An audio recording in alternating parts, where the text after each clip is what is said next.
Shalom, saudara kasih dalam Tuhan, selamat pagi.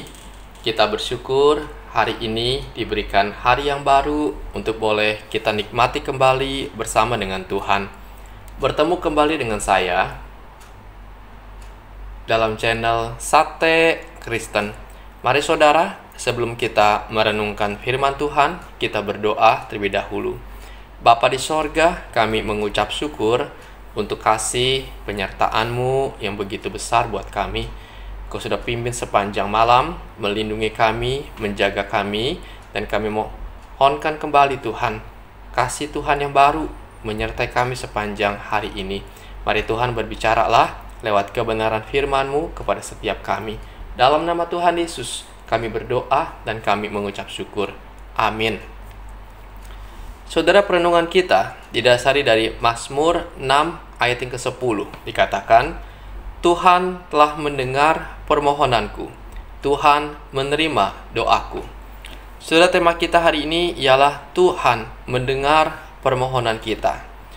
Saudara, Daud adalah seorang anak Tuhan yang sering meratap seperti Yeremia. Dan dalam Mazmur ini merupakan salah satu ratapannya yang ditulis dalam suatu masa saat terjadi kesukaran yang hebat di dalam kehidupannya, baik secara lahiriah maupun batiniah. Saudara, pola penulisan Mazmur ini bisa dilihat dengan sangat jelas dan sering ditemui. Daud mengawali Mazmur ini dengan keluhan-keluhan yang penuh duka, tetapi kemudian mengakhirinya dengan puji-pujian penuh sukacita. Saudara, dalam Mazmur ini kita mendapati ada 3 hal yang dikeluhkan dan menjadi beban hidupnya. Yang pertama, karena penyakit jasmani, di mana ia mengeluhkan sakit jasmani yang dialaminya.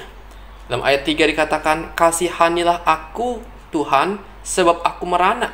Sembuhkanlah aku Tuhan, sebab tulang-tulangku gemetar. Saudara, tulang-tulang dan tubuhnya terluka, seperti halnya Ayub. Walaupun Daud seorang raja, ia juga sakit dan merasa pedih. Mahkota kerajaannya tidak mampu melindungi dia sakit yang dialaminya. Orang-orang besar seperti Daud tetaplah manusia yang tidak luput dari derita dan sengsara yang umumnya menimpa hidup manusia. Saudara, meskipun Daud seorang yang kuat dan biasa berperang sejak usia muda, hal itu tidak mampu melindunginya dari sakit penyakit yang melemahkan dirinya yang kuat sekalipun. Meskipun saudara, Daud orang yang baik, kebaikannya toh tidak mampu menjaga dia untuk tetap sehat. Saudara, biarlah kenyataan ini membantu kita untuk dapat menerima kepedihan dan penyakit yang sedang kita alami. Karena sebagian orang kudus pun mengalami hal yang sama. Mereka sakit dan menderita.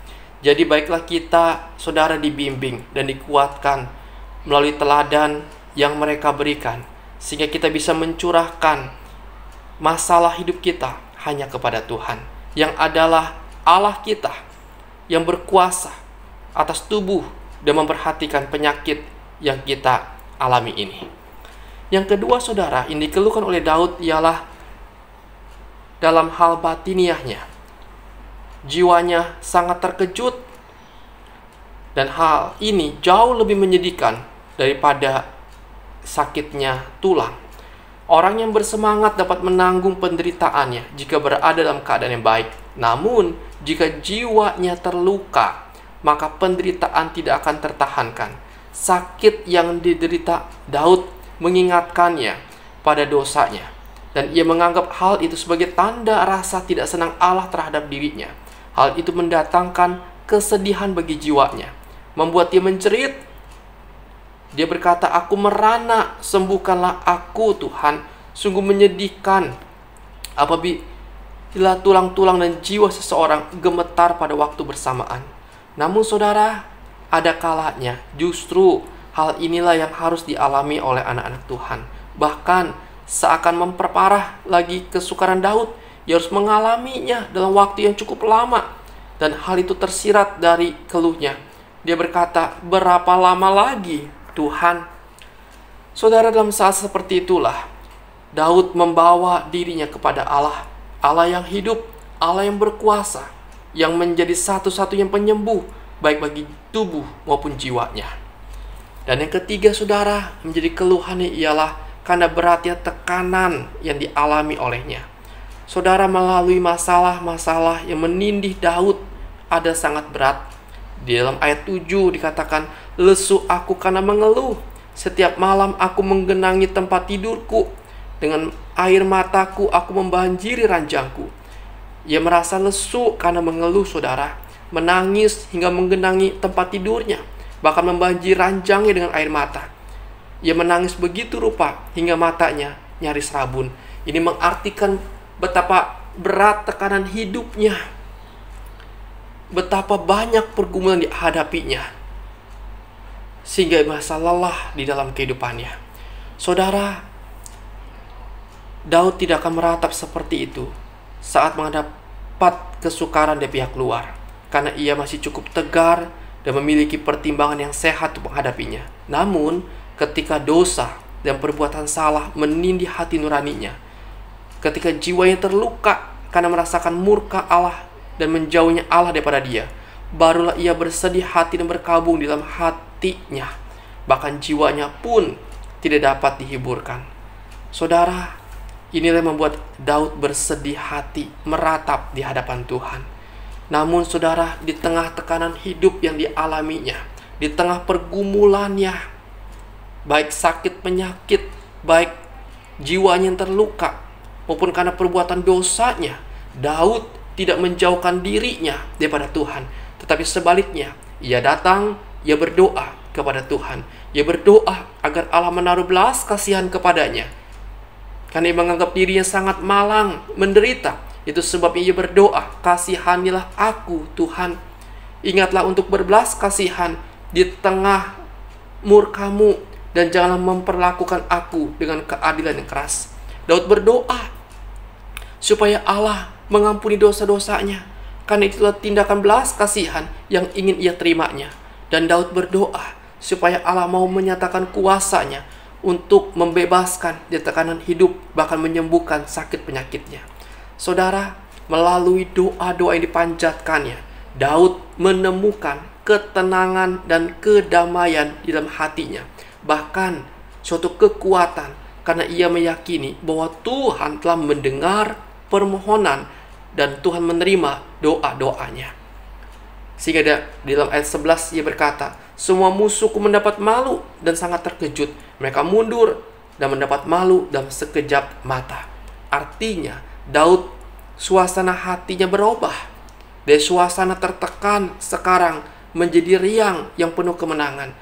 Dan hal itu ia dapatkan di dalam Tuhan.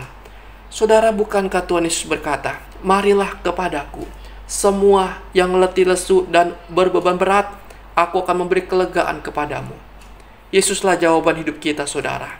Karena itu mari kita datang, mendekat kepada Tuhan, dan percayalah bahwa Tuhan pasti mendengar permohonan kita dan menjawab seturut dengan waktu dan kehendaknya. Karena itu sudah dekatkan diri kita kepada Tuhan.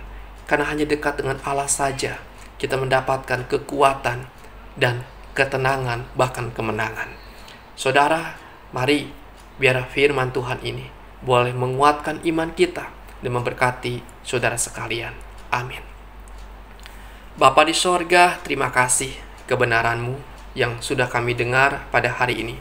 Meteraikan di dalam hidup kami, supaya kami boleh dikuatkan iman kami, diteguhkan hati kami, di tengah pergumulan yang kami alami, bahwa sesungguhnya ada Tuhan yang mengasihi kami dan menjadi sumber jawaban hidup kami.